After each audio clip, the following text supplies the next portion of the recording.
Sebelum kamu lahir, kamu bukan siapa-siapa yang kamu kenal hari ini. Tidak ada nama, tidak ada wajah, tidak ada dunia, hanya ada ruh dan sebuah janji.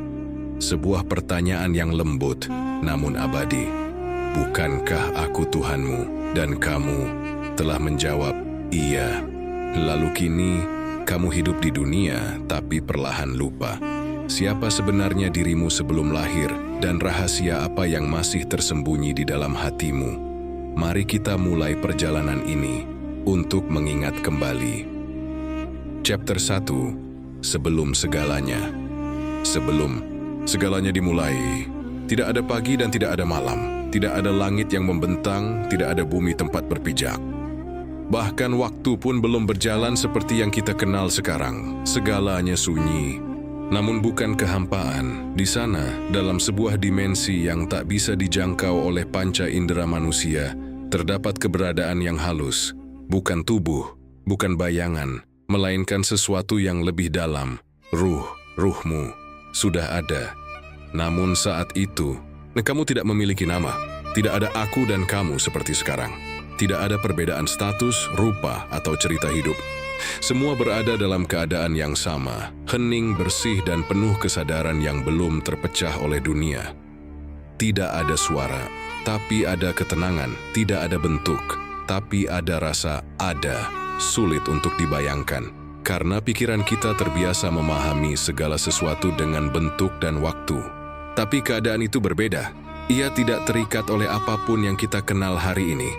Disitulah awal dari keberadaanmu. Kamu tidak sedang berjalan, tidak juga diam dalam arti yang kita pahami. Kamu ada dalam cara yang begitu murni, tanpa beban, tanpa luka, tanpa kenangan, belum ada tangisan, belum ada tawa, belum ada rasa kehilangan, semuanya masih suci. Dan dalam kesunyian itu, ada sesuatu yang tak terlihat namun terasa begitu dekat.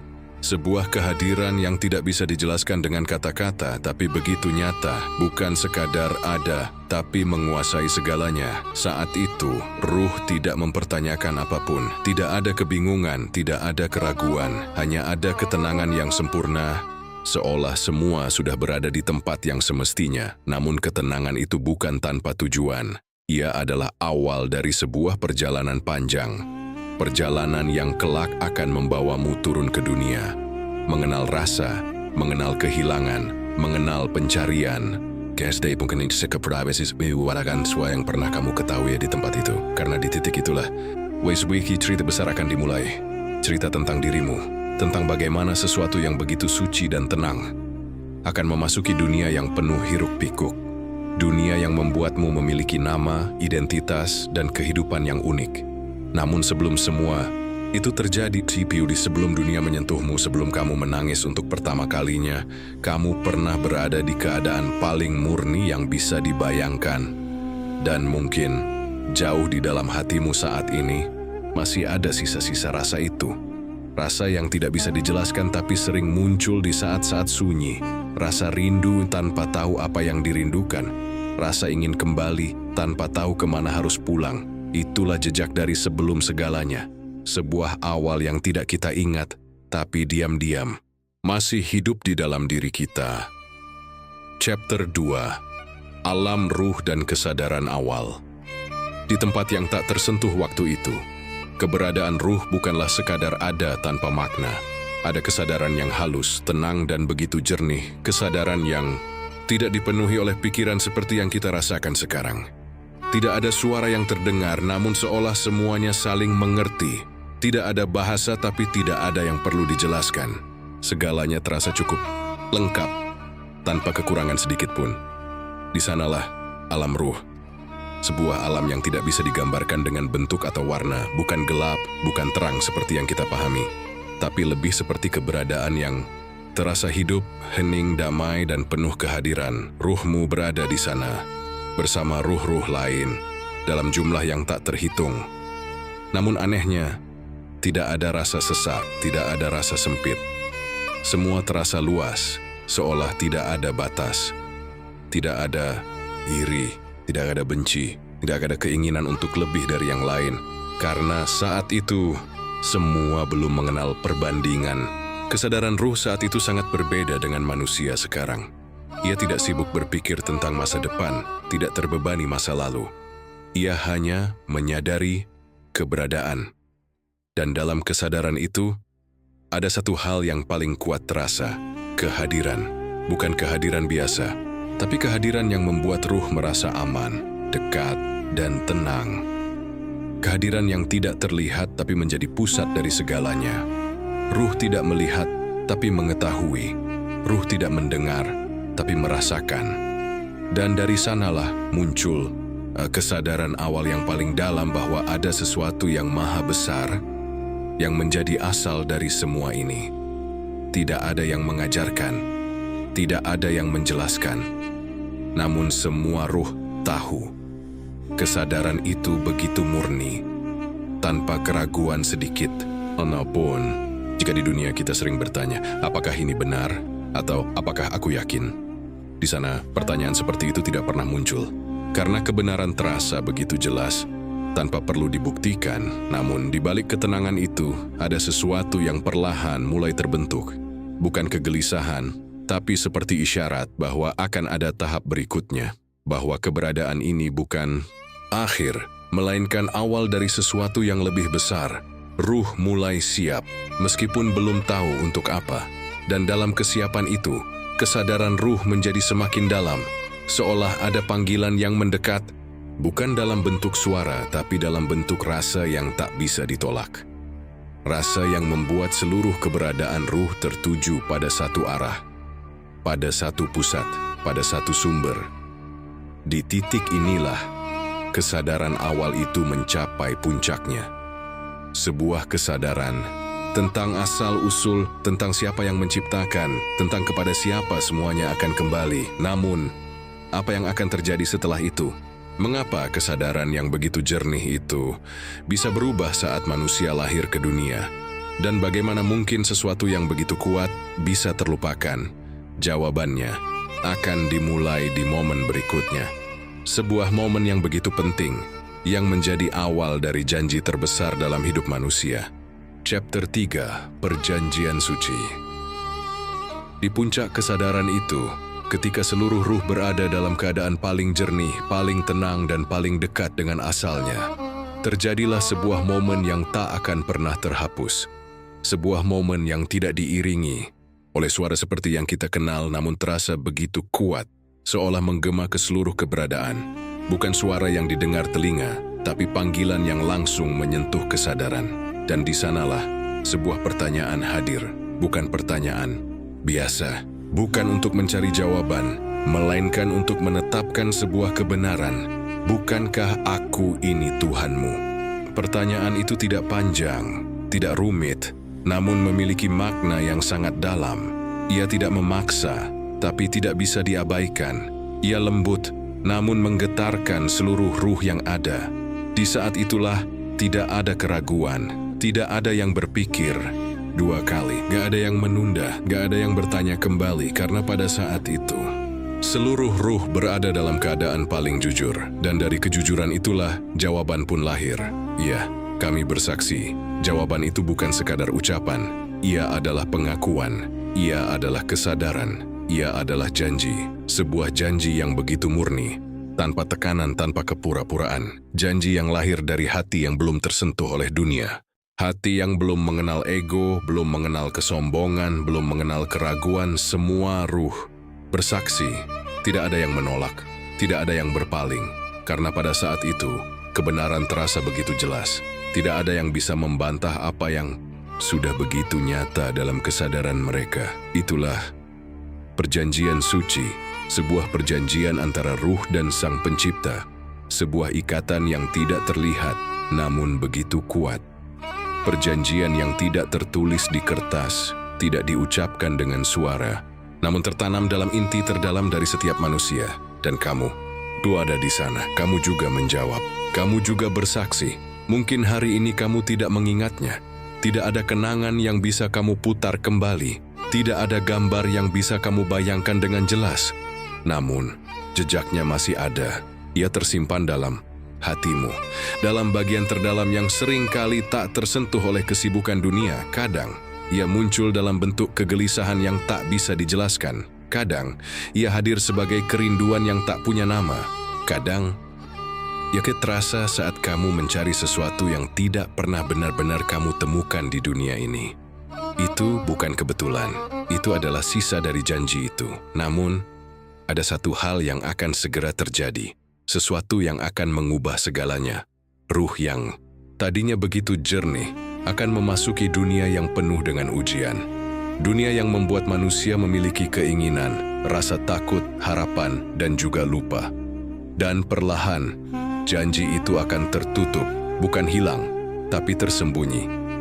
Tertimbun oleh waktu, oleh pengalaman, oleh hiruk-pikuk kehidupan, lalu manusia pun hidup tanpa menyadari bahwa ia pernah bersaksi, bahwa ia pernah berjanji, dan dari sinilah perjalanan yang sesungguhnya dimulai.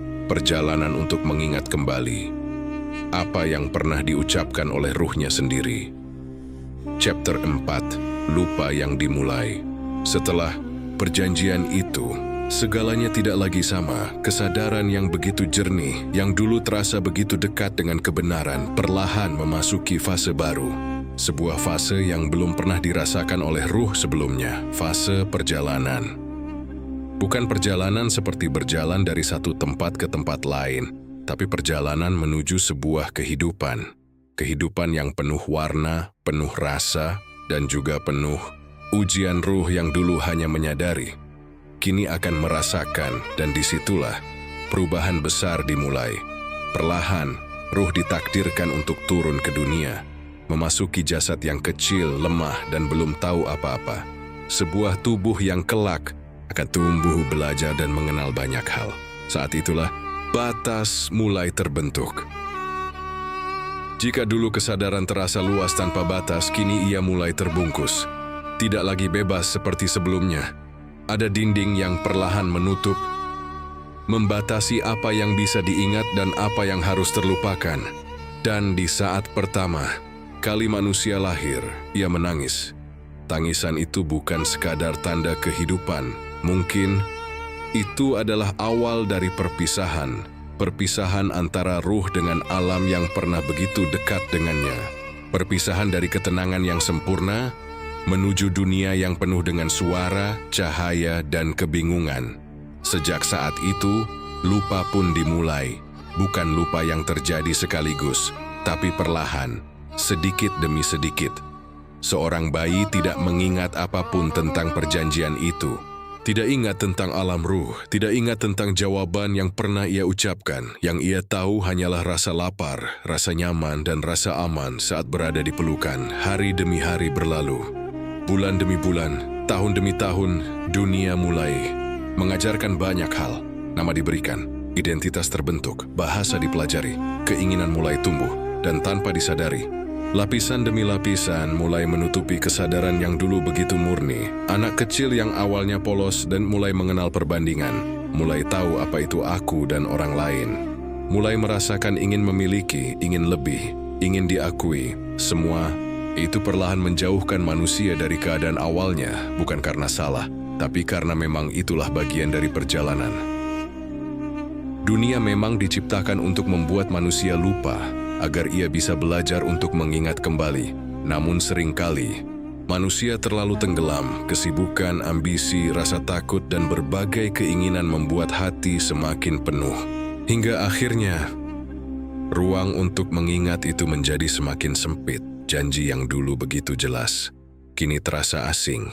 Kesadaran yang dulu begitu dekat, kini terasa jauh. Manusia pun hidup, seolah hanya untuk hari ini. Untuk mengejar apa yang terlihatnya, untuk mengisi kekosongan yang sebenarnya tidak pernah benar-benar terisi. Namun, meski tertutup, janji itu tidak pernah hilang. Ia tetap ada, tersembunyi di dalam hati, menunggu momen ketika manusia berhenti sejenak, menunggu saat hati mulai bertanya, menunggu ketika dunia tidak lagi cukup menjawab kegelisahan. Karena di titik itulah, sesuatu akan mulai bangkit, sebuah rasa yang sulit dijelaskan. Sebuah panggilan yang tidak terdengar tapi terasa. Panggilan untuk kembali, dan dari sanalah perjalanan berikutnya akan dimulai. Perjalanan seorang manusia yang mulai sadar bahwa ia telah lama lupa. Chapter 5, Hidup dalam Pencarian. Waktu terus berjalan, hari demi hari berlalu tanpa terasa. Dari seorang anak kecil menjadi remaja, lalu tumbuh menjadi seseorang yang mulai memahami dunia dengan caranya sendiri. Segalanya tampak berjalan.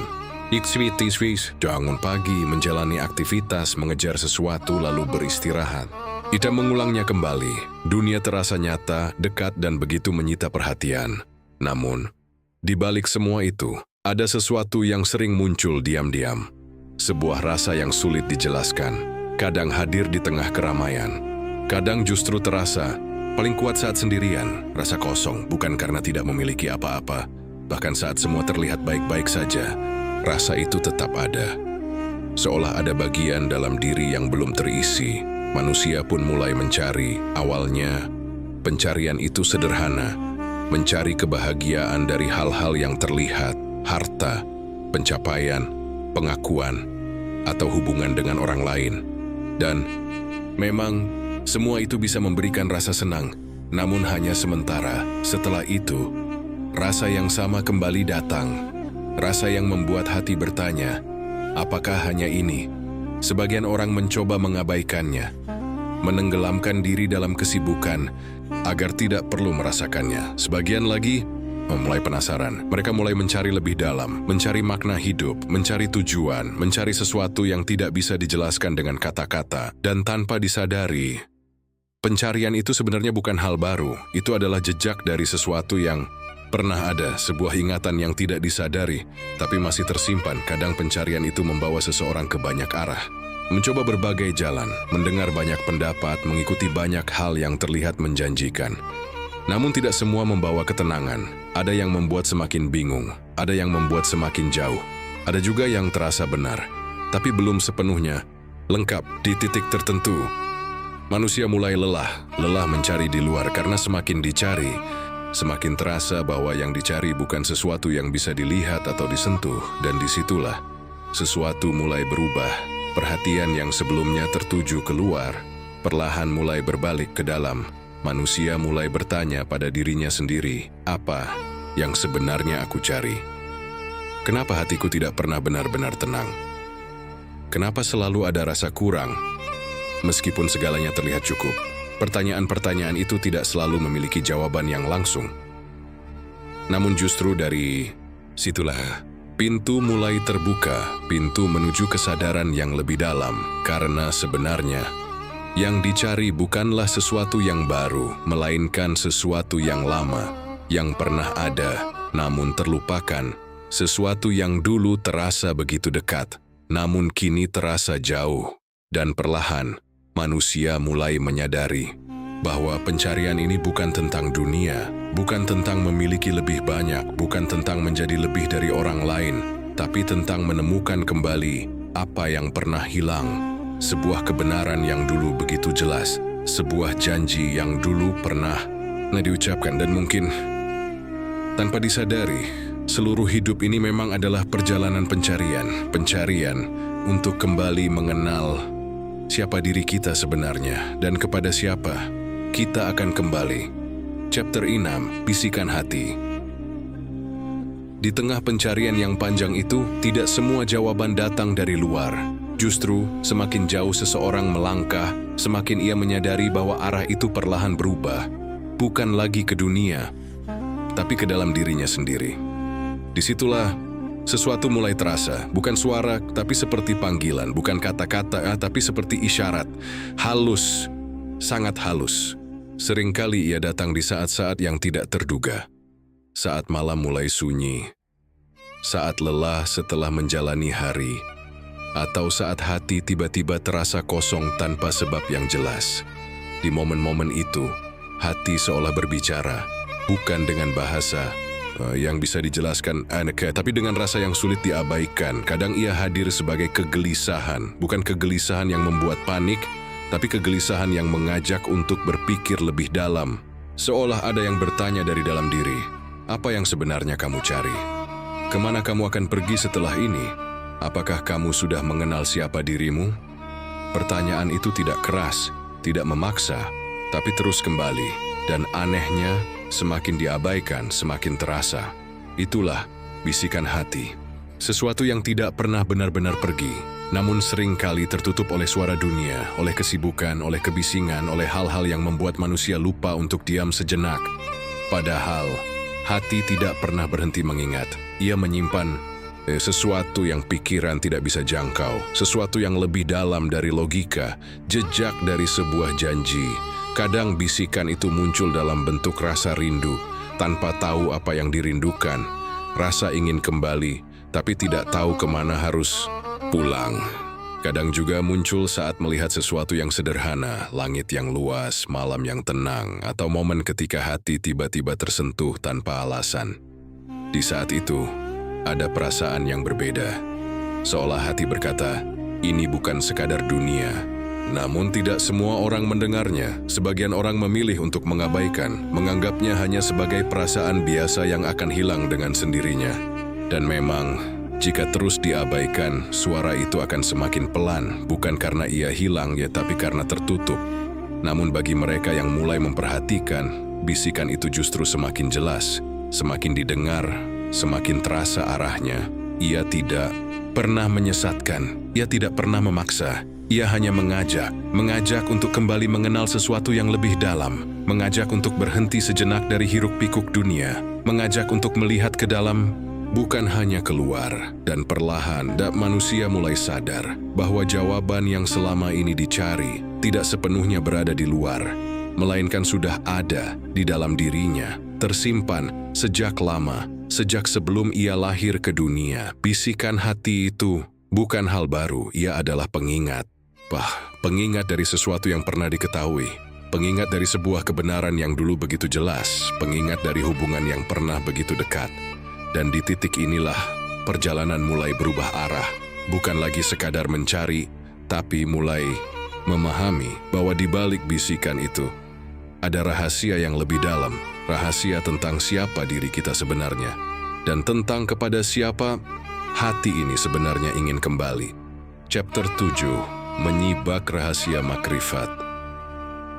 Ketika bisikan hati mulai sering terdengar, ketika kegelisahan tidak lagi diabaikan, disitulah langkah baru dimulai. Langkah untuk memahami, bukan sekadar mencari di luar, tapi mulai menyelami ke dalam. Perlahan manusia mulai menyadari bahwa apa yang selama ini ia kejar bukan hanya tentang kehidupan dunia. Ada sesuatu yang lebih dalam, sesuatu yang tidak bisa dilihat dengan mata, tidak bisa diukur dengan logika, tapi bisa dirasakan oleh hati. Disitulah makrifat mulai tersingkap. Makrifat bukan sekadar pengetahuan, bukan hanya tentang tahu, tapi tentang mengenal.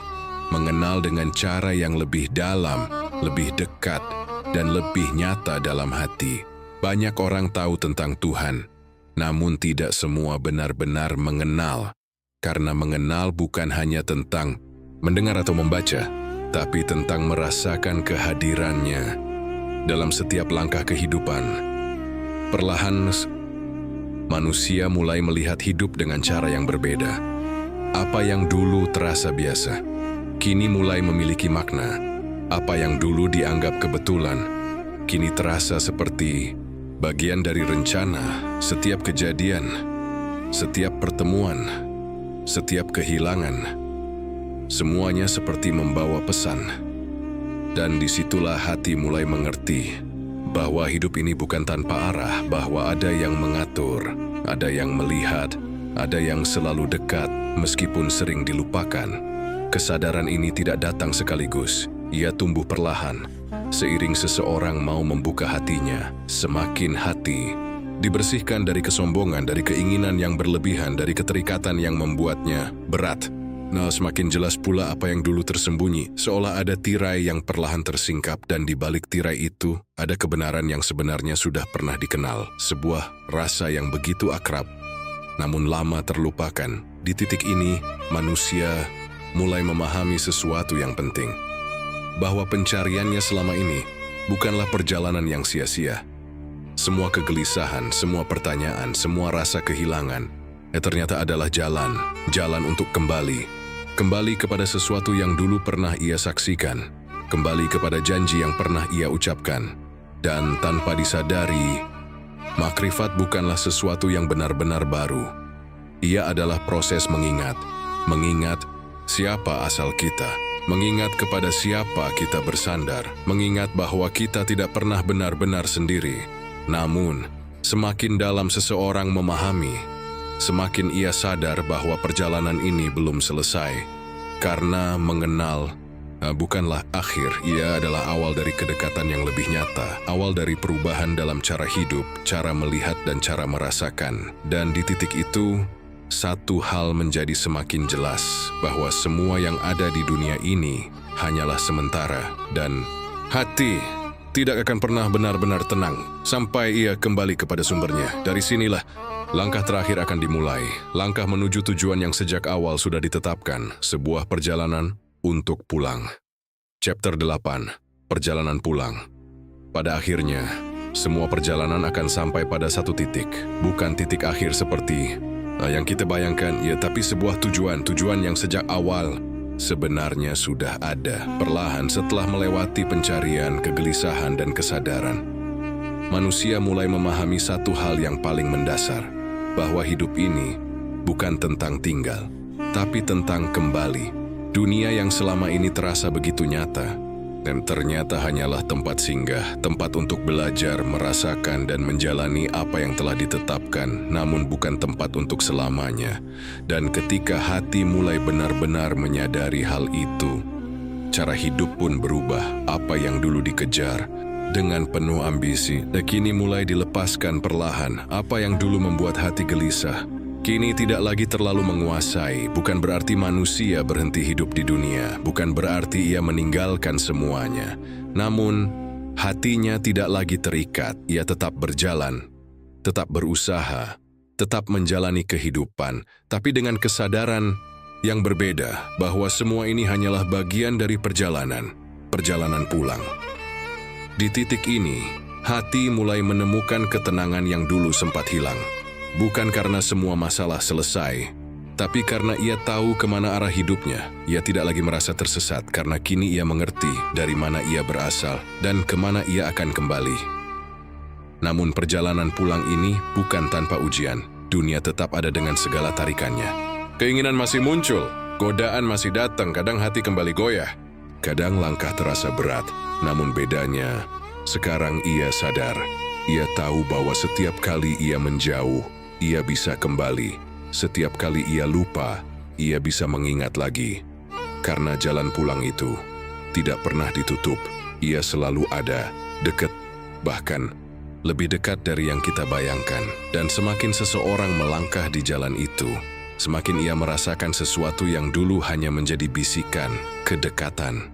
Bukan kedekatan secara jarak, tetapi kedekatan dalam rasa-rasa bahwa ia tidak sendiri, rasa bahwa selalu ada yang menjaga, rasa bahwa setiap langkahnya selalu dalam pengawasan dan kasih sayang. Disitulah hati benar-benar tenang, bukan karena dunia berubah, tapi karena cara pandangnya yang berubah. Dan pada akhirnya, manusia akan sampai pada satu kesadaran yang sederhana, namun sangat dalam, bahwa perjalanan ini sejak awal bukan tentang menemukan sesuatu yang baru, melainkan tentang kembali kepada sesuatu yang sudah pernah ada.